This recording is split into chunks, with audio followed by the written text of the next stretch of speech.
Good morning. Bali, lakad-lakad muna tayo. Exercise muna tayo para yung katawan natin malisigla. Nakita ko si nanay, yung bayabas niya, marami ng bungang hinog. So, maghingi tayo. Yung isa lang yung dyan sa Tasma, yun. Oo.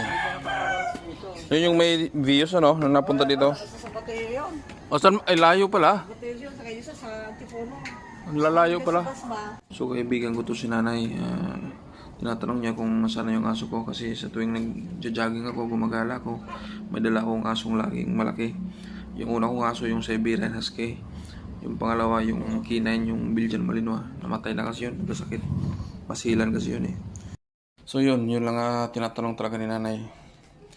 Ano yung usok na yun? Bakit nakalutang? Usok o fog? Hindi naman fog yan, usok. Talagang lumulutang na siya. Siguro pausok ng palayan para mawala yung mga tawag dito.